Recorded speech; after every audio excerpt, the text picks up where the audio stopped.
being an entrepreneur sounds cool, but the reality of building a business is very, very difficult.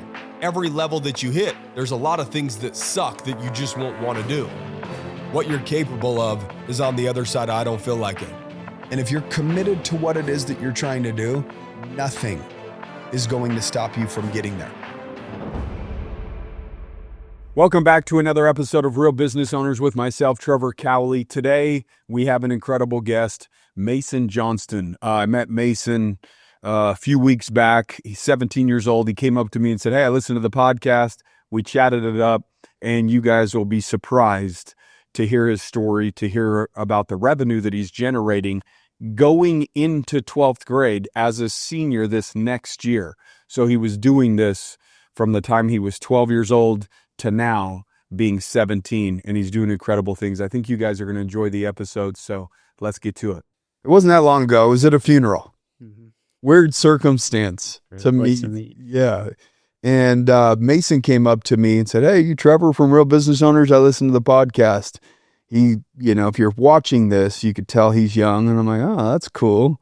A youngster listening to the podcast. It's like usually older people that come up to me and say, hey, I listened to the podcast, And I said, how old are you? And he said, 17.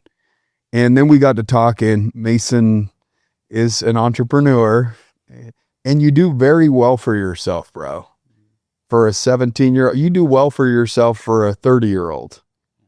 You know that, right? Mm-hmm.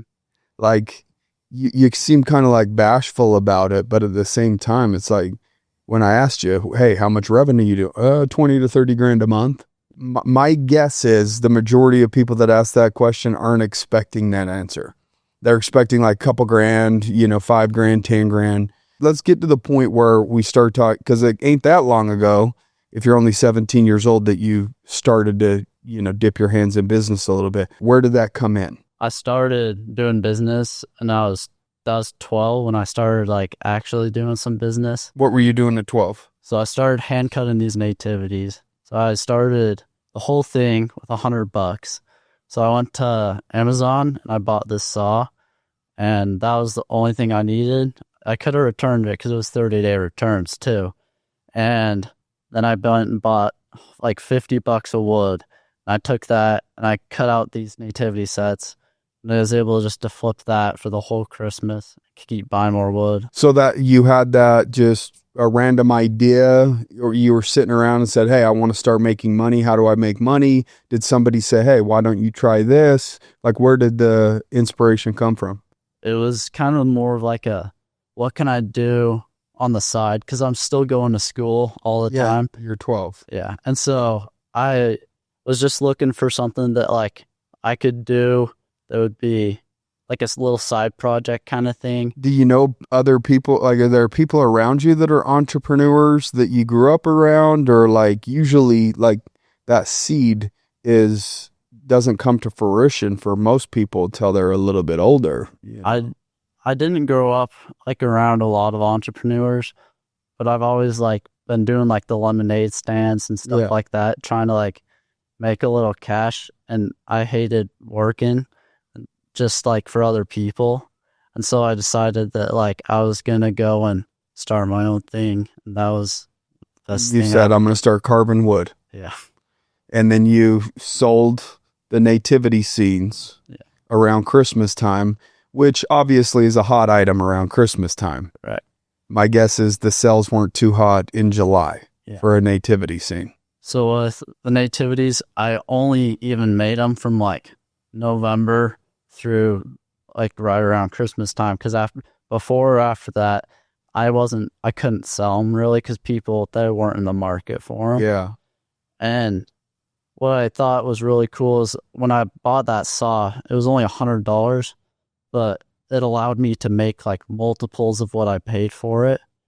And so even though I only paid $100 for it, I was able to turn that $100 into like 10,000 just doing these hand cut nativities and selling them at like craft fairs and stuff like that. Were you doing that a season, like 10,000, like within the 2-month or 3-month time frame that you were doing it? Yeah, so I did that for 2 years, and I probably just made 10,000 between those 2 years. Okay. But the problem I ran into a lot with was it just took me so long to make them. Yeah. Like for a 12-piece set that I would sell for $35, it would take me like an hour to make. So $35 is decent, but it wasn't where I wanted to be at. Yeah, I mean, you still have your overhead of the actual wood Yeah. as well. I mean, it's not probably too much, but at the same time, it's cutting into your margins. So you did that for a couple of years, and then what? And then it kind of came to a point where I was like, I only work 3 months a year. What if I did something that would allow me to work year round and I could sell it year round? It wasn't so seasonal. And what can I do that I can sell for more money? And so I kind of had the idea to do cutting boards. And my mom actually helped me come up with the idea to do these like organic kind of cutting boards, which is like they have no glue, stains, or dyes. And so that's kind of how we niched off and made like a market right there. And so what separated us from every other $30 cutting board from China.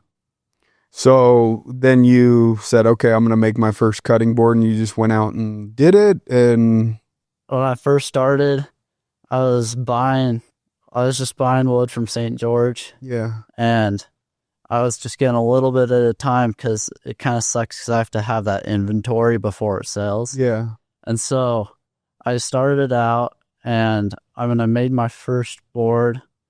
I was selling them pretty good, but they aren't nothing like the quality that I have today now. And the reason the quality went up is when I first started, I didn't know you had to flatten the boards. I thought that they came like flat from the lumber mill. And so most of them are fine, but I had a couple of people being like, hey, my board's not flat. And Like so, wobbling? yeah. So I was able to go out and buy a machine. It's called a planer, and it just flattens it. And so like, I literally had no idea what I was even doing with woodworking. Like I had never really done any woodworking before. And so I was just kind of like Figuring it out on the fly. Yes. So I just kind of was starting out and we've come a long way with our product quality. Yeah. So 2 years later, how are you getting the cutting boards to market at that time? Was it just like word of mouth? Like how are you getting it into customers' hands? So when I first started, I was still doing the nativities kind of. And so I would go out and I would take those to the craft fairs usually, and I could take those with me and I could take the nativities. So then I kind of had an option for my customers, and I was able to sell more because I had the options of boards that kind of went year round, so I could go to more of the fairs and stuff. And then I started doing Etsy, and that's where I was able to kind of like find the handmade community that people are looking for. And that's how did you find Etsy? Did somebody put you onto it? Did somebody say, hey, you should sell these on Etsy? So my mom helped me with that. We just thought it was like the best platform for us to get on because Amazon was kind of more of a large scale thing. Yeah. And then Etsy was kind of just more of like the handmade, like small business kind of people stuff. Doing it themselves, Yes. Shipping it out of their house or whatever it may be. It's not large corporations that Yes. you're buying from. That's Etsy. And so your mom said, hey, maybe you should think about selling on Etsy. Yeah. And then you did what? You went and signed up and set up an account, posted on there, and next thing you know, it's just selling. Like, what did that process look like? So I went on there and we set up an account, and I got my first product photos, and they were absolutely horrible. Everything's horrible at first. Yes. Have you noticed the theme in your story? Yes. It doesn't even matter your age. At the beginning, everything is horrible. Yeah. You kind of have a baseline of a standard that you can only increase from because you went in with limited knowledge and just doing what you can with the limited knowledge that you have, you know? And like, So the first pictures were garbage. yeah. And then over time, I got like backdrops and stuff and lighting to like make them look like a lot better. And so the first year I was selling just a couple a week, and I wasn't really working much on the business. It was just kind of like a side hustle thing. When an order came in, you'd make it, ship it. Yeah, because I'm just a kid pretty much, and Yeah. I didn't really know what I was doing. And so then Christmas time came, and that's when I got like the majority of my sales. I was able to get like probably double or triple what I was doing in the weeks before that. And so I kind of got like some SEO boost and like some traction to where people could actually find my product now on Etsy. So they were favoring, in other words, your product because it was starting to move. Yeah. So they were moving it kind of up in their organic rankings. Yeah. Yeah. So then after that, the second year was, it just caught on and it took off, and I was able to just kind of start working like every day on the business. But the problem I ran into my second year was trying to fix my systems and like processes of everything. Yeah. Because a lot of my manufacturing, the boards, like I had to cut that down to how can I make this like shorter and faster, and then make sure that the customer gets like the same product in the end. And so I had. So what did you do? So basically, for when I like, for example, like sanding, I used to just sand the board and it'd be smooth on like one sand. But the problem with that is when it gets wet, the wood grain rises and it becomes rough. And so then customers are like, oh, this board sucks. Well, it's not my fault. It's just how the wood is. And so for right there, now I had to sand it, put water on it, and then resand it. And so that added a step. But then for planing, I was able to cut down the time by like in half by moving the process that I did to where I could just move the boards in and out in a consistent basis instead of having to go back and forth and doing like one at a time kind of thing. So you just figured a way to speed it up because, and that was just out of necessity because of the amount of orders that you were getting. Yeah. You were just like, dude, there's got to be a better way to do this. Yeah. So in like February of my second year, that's like where I was like really struggling because I had a bunch of orders that came in and then a bunch of boards that weren't flat. And so that week I was having to hand plane every board like with a sander. So like if it's uneven, I had to sand away the difference to make it flat because I didn't have the planer yet. And so there was like a couple days and weeks there where I was like sanding your life away. Yeah, I was like up making boards till 12, and then I'd be like sanding and packaging until 3 in the morning, and then I'd wake up at like 6 to go to school the next day. How old were you during this process? Like 16. Yeah, so that was like a year or two ago, something like that. You're 17 now. When do you turn 18? I turned 18 in October. In October. Did you already graduate high school? Nope, not yet. So you're a senior this next year? Correct. Oh, damn. You know, one of the questions that you had is, should I find another business to start or buy? Right? Like you have a nest egg, you have money saved up. The business is now doing, 20 to 30 grand a month, something like that. Yeah. Is that pretty consistent for you? And then do you have peaks and valleys in between that? Or is that like 20s kind of your baseline and then maybe around Christmas sales, increase or what? Yeah. So it's still a seasonal product. And so I sell pretty good towards the beginning of the year. And I always see like a dip in the summer just because people aren't buying as much in the summer. Because they're traveling too. Kids are out of school and people just be busy, bro. Yeah. And then picks up like October to December. So I have like a big variation in the amount of revenue I do each month. So some months, July might be a $2,000 month or a $5,000 month, something like that. Yeah. Close to that, but not that low. Not that low. Yeah. My bad, bro. I know. Getting aggressive with me here. Not that. Don't be throwing out those numbers next to my name. Is what you should be saying, bro. Disrespect, huh? Yeah. 5 figures, maybe 10 grand. A little lower. Little lower. 8 is a low month. Yeah. Something like that. And so you, when you were talking to me about buying another business, why did you feel the need or an urge or a calling or whatever you felt to ask me that question at 17? Having a business that generates revenue is very profitable. The margins are healthy in the business, but you're already thinking about the next one. Yeah. I don't know. The reality of the business that I'm in is that I would like to say I have a demand problem, but the thing is, if I get 1,000 orders, I can't fulfill that because I'm not able to buy enough wood.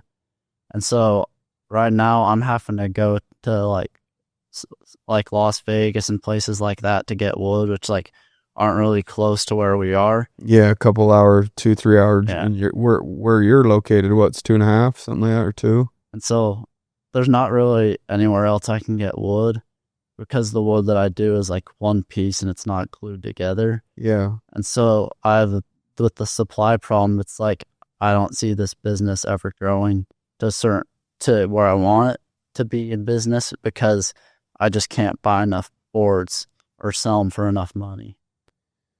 So you have to physically drive down there and pick up the wood and then bring it back. Yeah. And you only have a certain amount because that's a certain amount that you want to spend, or you only buy enough to fulfill your orders, or When I'm going, I usually just buy everything they have. So you just buy them out yeah. of the type of wood that you're looking for. Yeah, but it has to be in like the certain sizes that I need.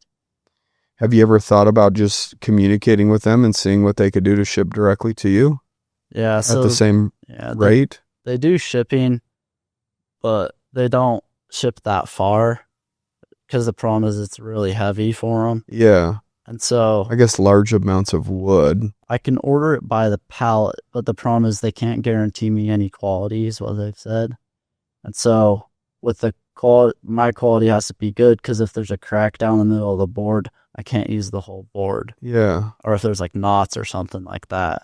And So you go inspect it before you buy it? Yeah, so I pick out like every board by hand.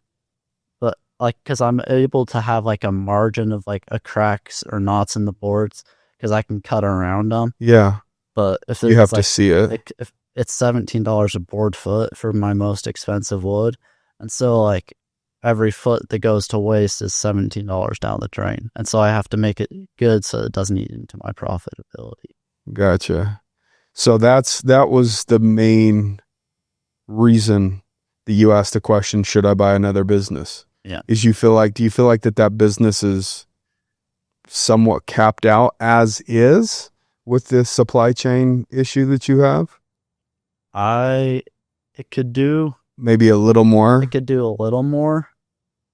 I think it could do more if we had more products, because right now it's cutting board and cutting board oil pretty much. Yeah. The extent of my product. Yeah. And so I have a bunch of different variations, but it all comes down to cutting boards basically. And so if I had like something smaller that I can make, I could grow. But like the state that I'm at in the business, I don't think that it could grow very much more. And it's kind of just like, I think it's a vehicle to my next thing. Well, I think it could grow more. It could grow more. You would just have to not be able to use just one person. Yeah. Right. I mean, right now what you're saying is this other individual in the business that they have is limiting my business based upon the amount of wood I can get. What that would just mean is you would have to expand in terms of your suppliers, right? Which is a sucky thing to have to do, right? But you kind of got to do things and explore avenues that you haven't explored if you're talking about expanding. Mm-hmm. That's just literally, in the word expansion, pretty much should be the definition of do something that you have yet to do. Yeah. And then you will get a result that you've yet to have, right?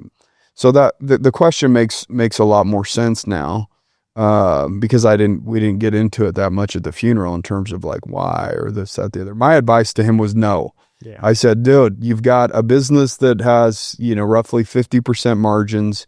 You've got people working for you. You have 2 people working for you. Yeah. My brother and my friend. Brother and friend. Was that kind of out of necessity? Did they ask?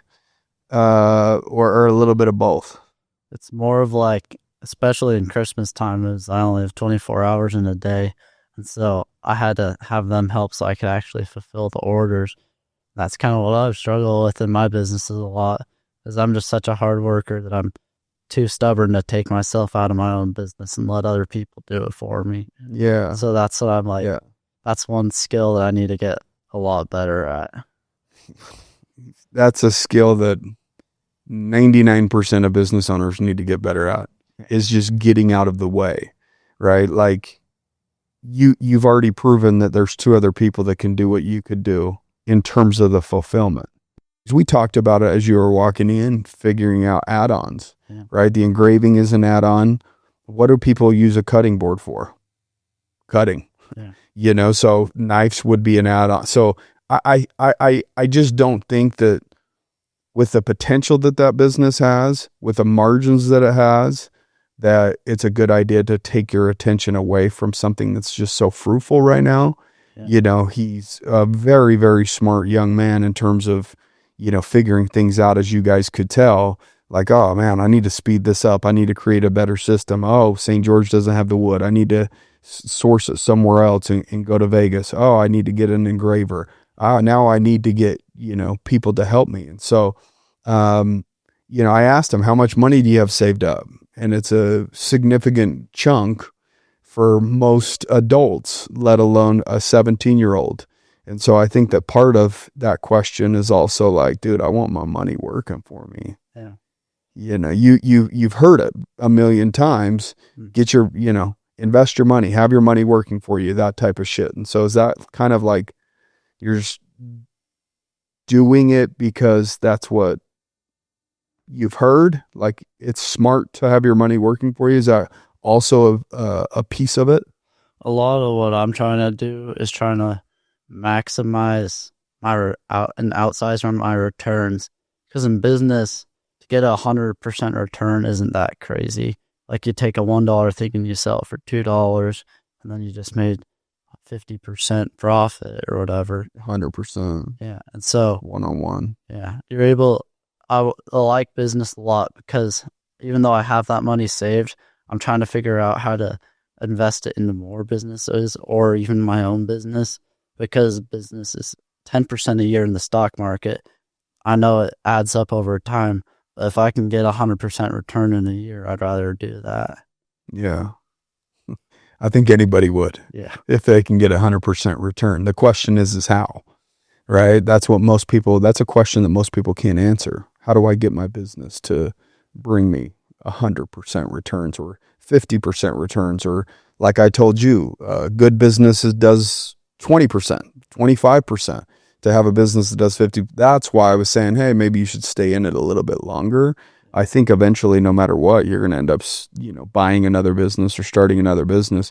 You got high school next year. Yeah. You're going to be, owning several businesses, in the middle of high school. I'm not saying don't do it. I just think that, that's a personal decision that you have to make. I mean, me personally, if I had a business that was running 50% margins and I wasn't done with the add-ons or additional services or things that I could do to expand that, you should try to expand that until you feel like you really are bumping up against a ceiling, whether it is, running ads in the off season to where you can still keep people busy, to where the numbers are consistent. Yeah, you might be doing 30 grand a month, but December's way more profitable because you're not advertising at all. You could shut off, that side of an expense for that business because it's going to come in organically or naturally anyways, right? If you already have, you said something about Etsy, that they only have like 2 drop downs or something like that, or 2 options.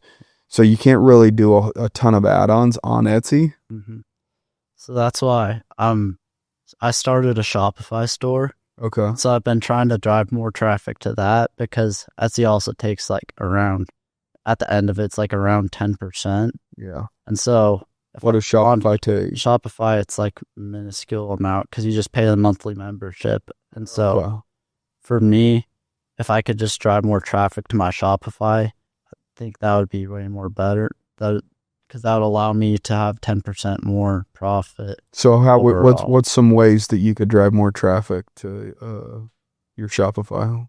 So I'm going to start doing paid ads because I've got to a point where I feel like comfortable doing that because I have enough coming in every month from Etsy anyways. And then I've been working on my SEO and then like my website design so that when people come to the website that they like they can feel like the quality that was like put into the design and they like want to buy a product because it showcases also like who I am as a person too. How many people reorder from you? It's probably very small, just because most people, they'll either order like 4 cutting boards at a time for like Christmas, or they just want their cutting boards. But the people that do reorder, usually it's just the ones that got like 1 cutting board and then they want another size. So they're able to come back and they think they like it. And so they come back and get another one. The reason why I asked that is because if you're getting any repeat orders, you know how we talked about adding the thank you letter or card or whatever, which he's now doing to each one of his packages. But you could put inside that card, hey, receive a 5% discount or 10% discount by visiting my Shopify store, or something like that. If you're in need of a gift for a friend, don't forget about us. Find us on Shopify, right? Something like that. So you're planting a seed, even if they might not need it. It might be a good gift idea. Women love gifting cutting boards to other women. My wife's received cutting boards before, but it did come with a set of knives. So that's why I was like, Yeah. If he added some knife stuff to his product line, I guess is probably the best way to put it. I think just right there, your average order value will just skyrocket. So if you can, you should figure out a way to be able to do that on Shopify. Yeah. So when you send them their thank you card and you say, hey, visit the Shopify store for more of our products, such as this, you see what I'm saying? Yeah. Oils or whatever to maintain. You sell oils already? Yeah. I do, like, it's board conditioner and then board oil. Okay. So the board oil comes in like a sprayable form. Some people just like that. And then the conditioner is more of like a paste, like wax kind of thing. So do people apply that, like once a year to their, or is it after every time they cut? Like, so basically it's not something that you actually need. It's like moisturizer for your skin. Like, you don't need to use moisturizer, but it's probably just good for your skin overall. And so what it does when you use the oil or the conditioner is it just kind of like helps makes your board last longer. And then it helps it from like cracking or warping and just look fresh. Like, it doesn't have like knife cuts in it as bad usually, because you can like kind of wipe it, fill it in and stuff. Yeah. What's been the hardest part of being an entrepreneur at 17 years old? Well, I guess 12. From 12 to 17, 5 years deep into your career, bro. I don't know. A lot of it's just been trying to like focus on one thing. Because now that I just did this like as a kid and I didn't even really know what I was doing. So now I kind of have like shiny object syndrome, like a lot, where I just like see something and I'm like, I should do that. I could turn that into something. I can make money doing that. But it kind of comes back to where it just might be best for me to even like stay with what I'm doing for 10 years, because I've already got this thing, and why change it if it's not broken? Well, the idea would be, you don't have to stay in it for 10 years. You should always have it be making money, and it should stay a business forever as long as it wants to spit out money, right? Like, it would be foolish to say no to that. The idea would be utilize your efforts. Right now, your efforts could see an immediate result. Like, if you walk into a realtor's office and say, hey, I'd love to offer cutting boards to all of you guys anytime you sell a house, this could be part of your gift or whatever, right? Like, when you have a product that you could immediately sell and you know that you're going to get a 50% margin, spend all the time that you possibly can to max that out. Then once you feel like that you've maxed that out, you bring other people in, right? To either continue to evolve the business to grow it, or you just have other people in there operating it and maintaining, $100,000 a month or $50,000 a month or whatever that top number ends up looking like after you've tried every option that you possibly can. Like you said, you're going to try ads. We've talked about the realtor thing. Some of those things you should give an honest effort, and it deserves 100% of your attention while you're trying to scale something, rather than 20% of your attention because the new shiny thing's getting the majority of it, right? Yeah. And this thing might only spit off 20% or 25%, and it might take a while to recoup your money or break even or whatever. until it finally gets to that point, right? And so it's just like, that's an uphill battle by itself to start something again, start at zero and grow and rebuild, unless you decide to go in and buy a business. But if it's spitting off that much money, most people are going to want a premium for it, which at the end of the day, if it takes you 2 or 3 years to pay it back, that's fine and dandy. But if your same efforts over here can spit off 50% right now, I don't think in 10 years you'll be doing what you're doing. I think it'll still be spitting off cash. You'll probably own 2 or 3 different businesses by that point. If you're 17 doing what you're currently doing, dude, you get bored too easy. Yeah. Like, what do I do with my hands? Yeah. If they're not cutting wood or sanding something or packaging it and shipping it out, like that's I think going to be your biggest issue, is wrestling with yourself when there is little lulls of downtime, and not getting, too distracted while you have something amazing in front of you. It's like having a beautiful gal and then a woman in a nice red dress walks by, and you can't look for too long, bro. Yeah. You'll get in trouble, So that's the same thing, bro. If you've got this beautiful business, there's going to be a few businesses walking by in a red dress. Sure, look over there. Let your mind wander a little bit about possibilities of this and other bit. Like, I think it's healthy to have your mind wander a little bit and run numbers and wonder if you could turn that into a business. I don't think that you're ever going to shut that off just because it's the way that you are, but stay as focused as you possibly can. Why you have something as great as, are you surprised by the results yourself, or did you go into business being like, dude, I'm going to make a ton of money?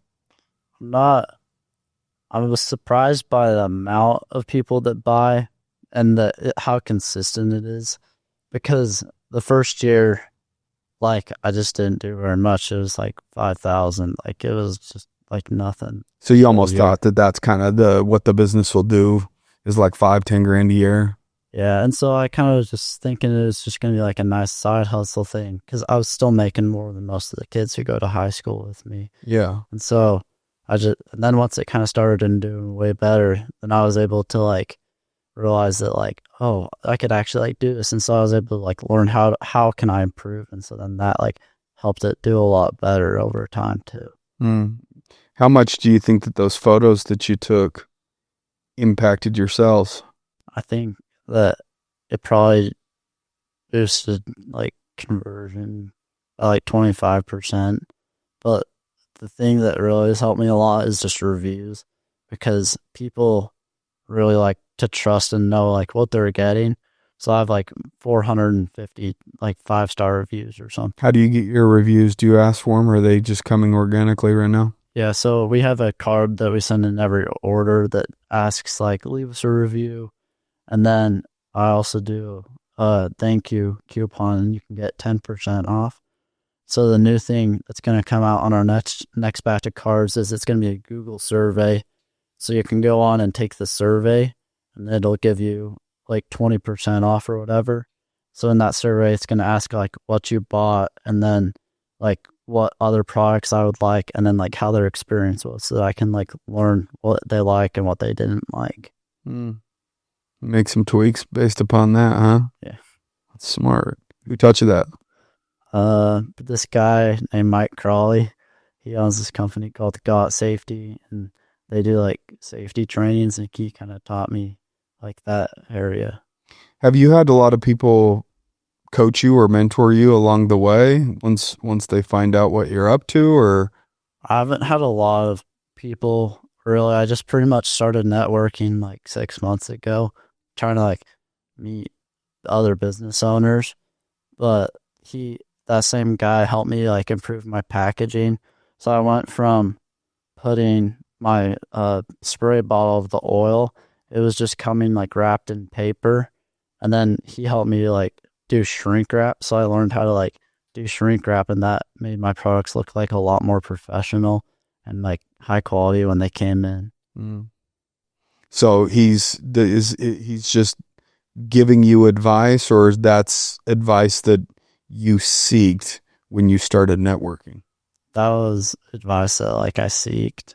So you started networking. You said, I need to be around other business owners so that I can figure this business owner stuff out. And then you got around other business owners because you joined a network. Yeah. You know, we talked about that. A local network, right? There's what, 5, 6, 7 of you, something like that. So I'm in a group that we meet every week, and there's like 4 other businesses, but we all meet every week, but we're part of like a specialized program that they run where they gave us $3,000 each to be part of the program, and we got selected. And then they like help you out with social media, like they have business coaching and stuff like that. But then they do like luncheons and stuff where like everybody's available to come, so they'll have like 30 to 40 people there that like I can meet and talk to. So is this through the college or something? Like, where did you get the scholarship money? So You're getting paid to network, bruh? yeah, so they do like Bruh. yeah, I know. It's called Southwest Tech College. It's in Cedar City. And so they do like welding training and like CDL licenses. And they kind of just have these like grants, I think. And so they have this group called The Hive, and you apply to get in it. And if you get in, you get the $3,000 to spend on like advertising or whatever expenses you need to do For your business. Yeah. Huh. You plan on going to college? No. No. Never in a day in your life you thought about going to college? Or has it became like an absolute no as of recent? It's just become like less and less attractive because I look at a lot of the people who are in like my life, and they went to college and they did it all right and they have a good life and they're making good money, but I want to make more money than they're making. Yeah. So you're an individual that's observing results based upon decisions that they made, and those results don't really seem that appealing to you. Yeah. Yeah.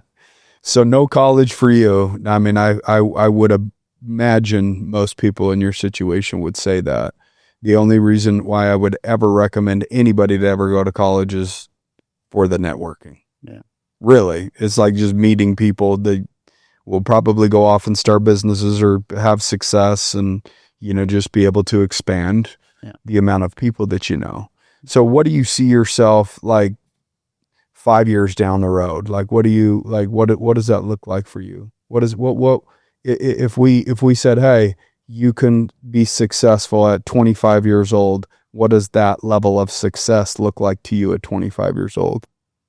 To me, the level of success I'd like to see at 25 would be having either my cutting board business or another business to supplement. I'd like to see like my revenue be more consistent, because right now with it being inconsistent, it's kind of like scary almost, because I see like, oh, I did so good this month, and then it's like the next month I have no idea how much money I'm going to make, because cutting boards aren't really something you come back to and buy multiple times.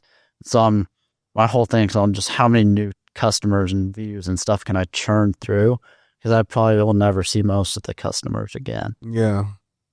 How do you get your views up?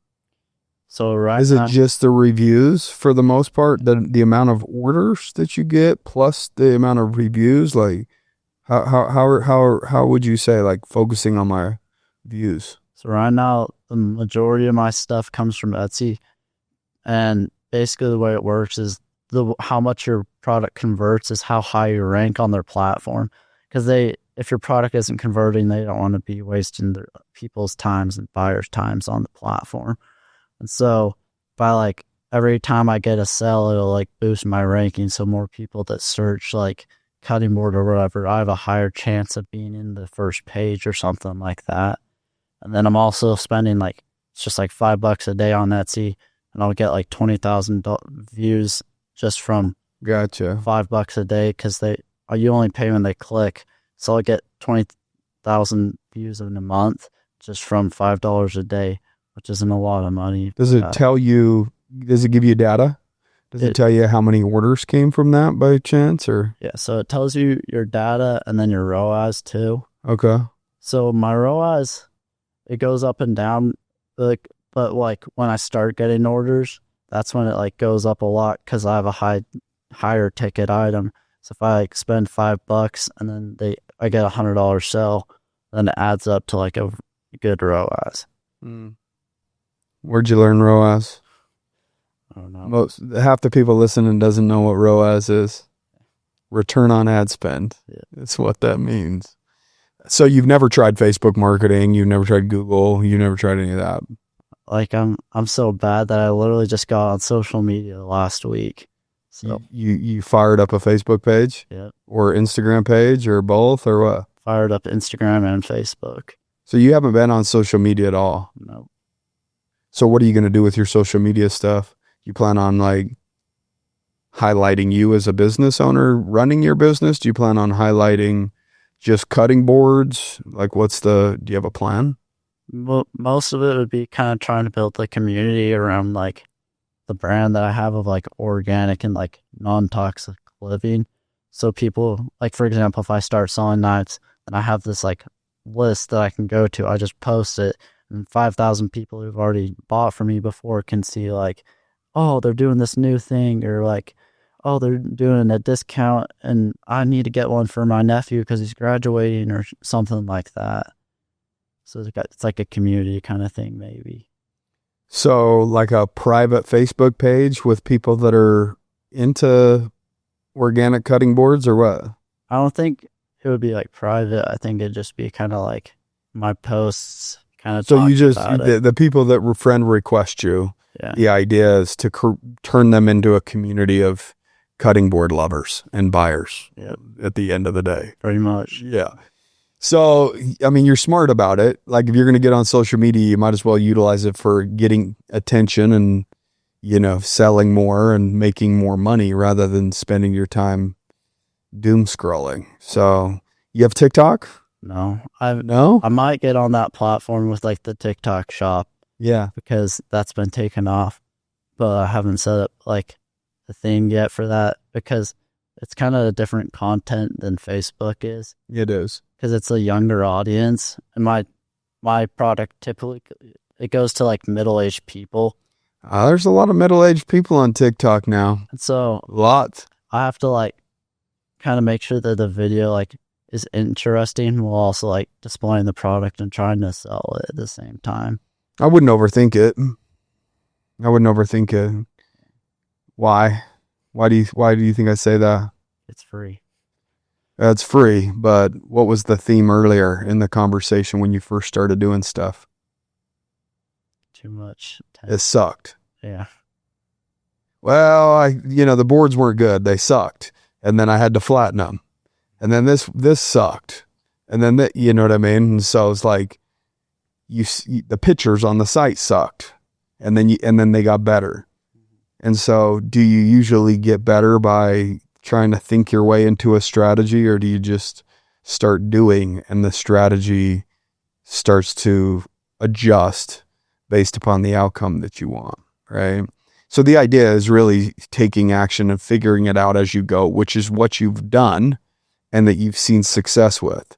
So my advice would be to not overthink any of the other stuff, because you can always adjust, tweak, change. If you get 10 people to view it, that's 10 more eyeballs than what you had previously, right? 100 people, or, you post on TikTok, you're going to get a couple hundred views, which is 200-300 more people that don't know about you right now, that will know about you, right? And so that's better than having zero, but you're obviously wanting eventually for it to have, thousands of eyeballs, which is something I don't think you have the ability to control, except for just doing and letting time kind of compound and take the wheel, just as it has done in your business, from $5,000 years to hundreds of thousands of dollars, a year in business. What do you project to do this year? 200, 250, 300?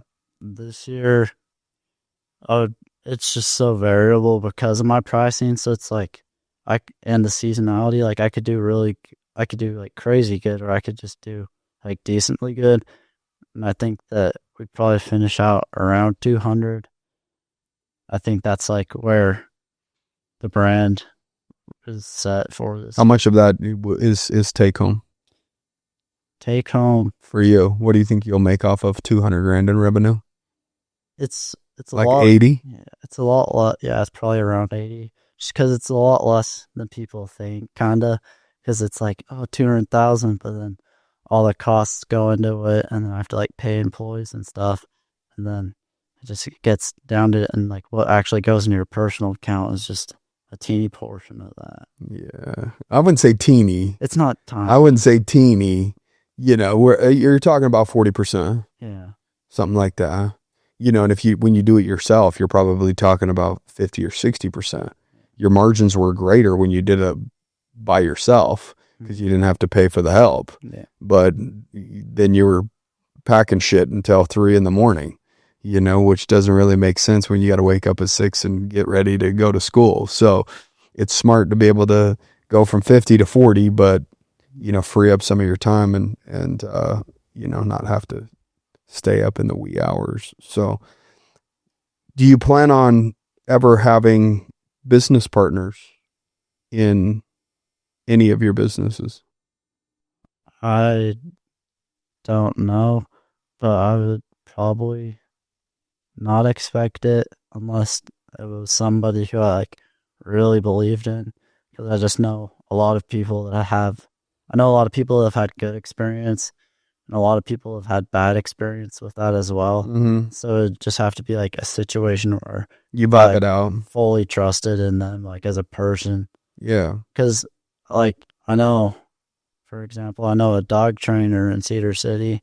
She had a business partner who wasn't even working in the business, and she was the one doing all the work. And so like in situations like that, it's like, okay, well, is the partner really like adding anything to the business, or what are they going to bring that's going to like help me grow? Yeah. So you're saying no, ideally not. Yeah. Unless it was a perfect situation. Mm-hmm. Yeah. Which is smart. I would say with what you have right now, you don't need business partners, right? You just need help, you know, with the fulfillment stuff. I'm just saying in the future, if you ever want to do bigger stuff, sometimes, you know, having 2 or 3 people that have access to money and have connections and, you know, a certain level of experience, that can compound very, very quickly. I've had a lot of success with business partners, and I've had business partnerships not work out. You know, that's part of it. If you have business partners in multiple businesses, they're not all going to work out. But the idea is, you know, figure out how to cut ties in the most positive way possible. But I couldn't imagine doing what I've done or experiencing the results that I've experienced without having business partners, Mm-hmm. right? We've been able to divide and conquer, right? Imagine if your business is doing, you know, 10 million plus in revenue. There's a lot of moving parts, a lot of things going on. So being able to divide and conquer and having somebody have, you know, sales or marketing and somebody being over operations. So you kind of, you know, and then eventually you phase out of those and bring in executives to kind of fill those roles. But I would say it's definitely a difficult thing, but it's also been a major reason why I've had the amount of success that I've had. You know, where they carry some weight, I carry some weight. Sometimes they're carrying more, sometimes I'm carrying more. In the dog business, homegirl's carrying all, you know, which in that situation, it doesn't make sense. You know, she needs to have a conversation and say, peace out, let me buy you out. You know, give a chunk of money. You can always resolve something after the fact. But Ben, it was good chatting with you. How do people find you on Etsy?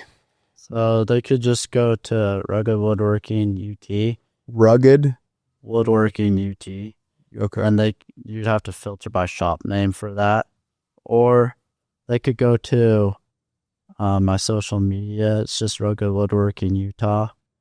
Or ruggedwoodworking.com is my Shopify too. So yeah, go to that one. Order there, save them 10%, get them back up to 50% margins instead of 40. You know, so your Rugged Woodworking Utah, is that like when you say social media? Is that the Facebook page and Instagram page that you've set up?